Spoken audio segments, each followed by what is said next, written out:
So, why did the guy who calls himself the KW Tech Jedi decide to go to the dark side and go to eXp? That's what we're talking about now. Let's get it.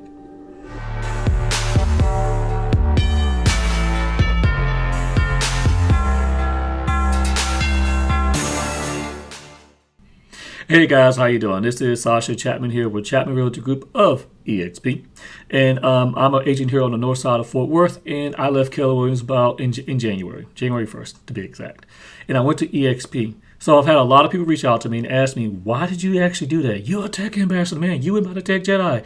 You was doing it big. Why'd you leave?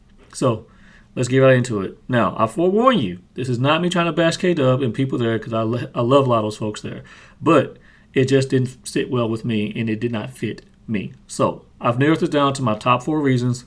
Let's get into it. Number 1, direction and franchise. I just believe that the direction Keller Williams decided to go, it didn't make sense to me. It wasn't. I didn't understand it. Saying it's a technology company versus selling houses and trying to focus on that. When you try to focus on something that's not your bread and butter, you have a mess. And right now, I believe that KW has a pretty big mess in the technology aspect. I'm going to get into that more on command. That's the last. I'm going to say that for last, so you got to watch to the end, because I'm going to go far in on command. All right? Now, also the franchise model, in my opinion, it really stops the true collaboration among agents, because I, for one, would go to different offices and I would get that side eye. Right? What you doing here, man? You don't belong over here. You're not from Flower Mound. No, people are nice about it sometimes, but sometimes it just stops that. So the thing I love about eXp is that without the franchise model, it's really one company, okay? Right? And there's collaboration all the way across, especially in the right downline. That's so important. I'll talk about that later on another video. Now, with Keller Williams, the franchise model, some brokers do more and do better for their agents than the others. And I noticed that my broker was not that much involved. I mean, frankly, at all. You know, I probably met that person 3 times out of the 4 years I was there. Like, where are you? Who are you? You know? So that was kind of different.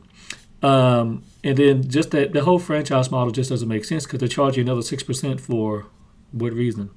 Why was I getting charged that? We tallied a 70-30 split, and that became 36, and I didn't understand why I was paying extra money for that. Didn't make any sense. Okay? Now, let's talk about reason number 2.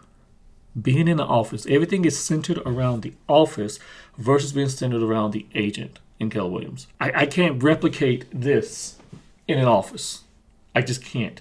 And I'm not going to pay $1,500 or $1,200 to have an office for this when I could just do this at home. Just cut my expenses. I mean, that didn't make any sense. I couldn't replicate that. All right, so if I wanted to talk to the on-site broker, I had to catch this guy. Cool dude. Love him. Still do talk to him now. But he's a productive agent himself, and he was busy, right? And I understood that.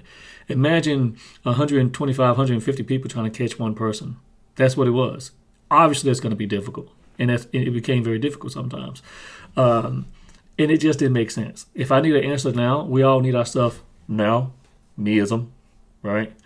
So that didn't make sense with the office. Also, if I'm in the office, I'm not really working. I'm either shooting off and talking to somebody, or someone's talking to me and doing things from that perspective, and that doesn't work. I was like a ninja sometimes. I would sneak in the office through the back stairs, come up, my office was right there, go in the office, do what I need to do, and sneak back out before people could see me. Literally. Because if I got caught in the office, I knew I would end up talking to someone or doing an on-site training that I wasn't trying to do at that time, and it would take up my time, or I would take up someone else's time from just talking too much, because I talk. Y'all know I talk, right? So that didn't work. Also, the office thing is cool if you need that rah-rah. I don't need that. So I didn't need that, okay? But here's the deal. All the training was centered around the office versus the online community. So let's go ahead and get into number 3, training. Training, when I first got to Keller Williams, it seems like it is great for newer agents, and it's great for people who have not been in business before. But I'm a former hospital administrator, so I know strategy and things at a high level from my previous training. And I'm in Ignite like, well, where's the meat? Where's the meat? And I in my opinion, I felt like the Ignite. In my opinion, I felt like the Ignite training was basic. In real estate, they already passed it up. So it was way beyond that. If you want the real good training with Keller Williams, you always had to pay for it. Always had to go pay for this extra stuff. Bold is pretty good. I will give them that. Bold is good, but you got to pay for it. Okay. And I have found that the way I got myself trained and became the agent that I am now is I did a lot of online training. I paid for other trainings. So I went to other places. I went on YouTube quite a bit. I got a lot of training off of YouTube. There's a lot of free 99 stuff out there, guys. Right. And I just felt like the training in Keller Williams was never, we didn't broadcast it online, right? We didn't stream it on Facebook. We started trying to do it right before I left, but even then it was still a mess, okay? So I can't give it my lead gen time trying to learn the business. That didn't work. That didn't work. Whereas what I love with the eXp is there's always online training that I can go into classes, but I can go into the library and find the old classes and watch that stuff. Frankly, I'm not on YouTube that much anymore looking for training because I'm in the eXp library getting the training. Like, oh, I missed this class here about KV Core. Let me go in the library. Boom. And there it is. Like, oh, that's awesome. Great. I can watch it at my own time. So it goes back to number 2. eXp is centered around the agent, not the office. Hey, that just makes sense, right? All right. Last but not least, let me clear my throat on this one. Command. Let's talk about it. All right, so for all you who going to say this is a rant, it is what it is, okay? Command is a mess. Command is a mess. And I'm a former tech ambassador, and I felt like, first things first, the company wants you to push this training and push Command. But a lot of times, Command was not ready. I mean, even right now, as this video has been made, it is February. They just had family reunion, and I know it's a mess because I've been getting calls and texts and everything. I'm like, hey, I'm not with Keller Williams anymore, all right? But it is a mess, okay? So I understand, and let me break it down this way. It didn't work, okay? It wasn't working. It was very difficult to use, and it still is difficult to use, from my understanding. It's just so far behind the best CRMs out there. The websites are suspect. The app is terrible. And I knew the direction it was headed, and I knew how bad it was going to be, right? And I know people say, well, it's not there yet. It's not ready. I'm sorry.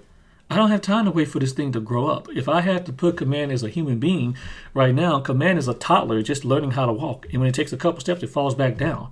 And then it gets a bug fix put into it, and it falls back down. People say, well, Apple's not like this. I don't care about that. I'm not going to pay for this service and it not work. So here's what happened. I had to go buy me something that worked for the systems in the way that I wanted to work. So I bought Real Geeks.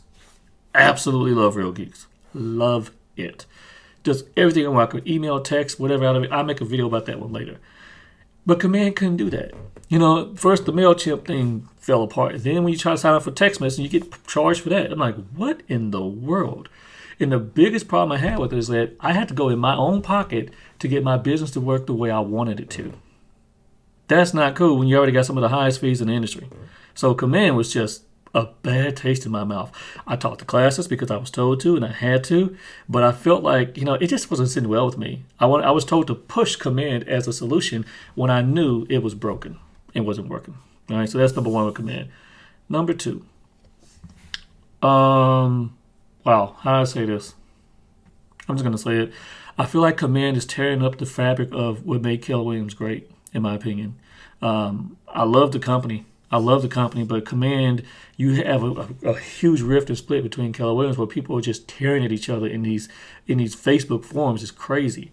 So you have the Gary worshipers over here, and then you have the hardcore business people over here who say, I just want this thing to work. And you got the newbies who get caught in the middle, and they're just getting bombarded by both sides. So if someone goes in and complains that Command's not working, they get called stupid, they get called all these things. It's terrible. I mean, the comments are just sometimes just funny to watch, but it was just terrible. And I feel like Command was just tearing at the fabric of people. And when someone asked me, so Sascha, aren't you using Command? I'm like, As a tech ambassador, I'm supposed to say yes, but really, So I'm like, are you using Command? Yeah. Yeah, what? Yeah, I'm using it. Look at me. Yes. Because it was bad. It just wasn't working. And so here's how I look at that. If you are any company, any industry, you can't have this type of debacle. missed deadlines, missed rollouts, server crashes, things like that. It doesn't work. So I'm from healthcare. Once again, I'll say that. If I did this in the healthcare system rollout, which I've done that many, many times, I'd be fired. If a banking system did this, they'd be fired. If someone did this in the military, they'd be gone. Only in Keller Williams right now, in real estate, where someone can mess up this bad of a huge technology rollout and no one's heads are rolling. There's no accountability. None. I never understood that.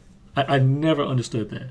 Like, okay, and then you have these agents saying, well, Sascha, you can just keep paying for Real Geeks. The average agent can't do that. The average agent can't go deep in their pockets who's just getting started, who's broke, who's just getting in this industry, can't go in their pockets and come out and put money in from this perspective when they just signed up with a place who says and is touting they got the best technology. When you get on a stage, and say, we have won the technology war, and then the whole thing falls apart. Oh my gosh, where's the accountability, people? I'm just saying. Imagine if Steve Jobs did that. Imagine. Like I said, I was going to go in, it was going to be a bit of a rant. But as we speak right now, the system is trash, and it is messing up, and it's messing with people's business. And frankly, I did not have time to wait for that. And if I had to keep going into my pocket to buy the system that I needed to get going, why was I going to stay there? That was one of the biggest reasons that pushed me away. And say, okay, yep, that's why. All right, guys, I went in a little bit hard on command. I know I did. So for all the Gary worshippers out there, I'm sorry. I just had to tell it is what it is, okay? And I know and I hope the system will get better, okay? I hope it will get better, and I got a feeling it's going to be good down the road. But right now, it ain't doing it. So if you want to learn more about the eXp network and how we work, hey, I'm going to put my information down below. You can look at joining the system, but maybe we should just get on the call and chat about it first, or a video Zoom, and talk about why you should potentially look at eXp for an option for you. It's not for everybody. I'll be the first one to say it, but it's a great option out there for a lot of people. Okay? And if you want to be the naked black sheep and leave the family right after family union, call me. It's okay. It's okay to make a change for yourself. It's okay for you to do what's right for you. I'm just saying. Hit me up. You guys have my number. You can always chat with me here. Leave your comments down below. If you have any questions, reach out. Oh, make sure you like and subscribe. Peace.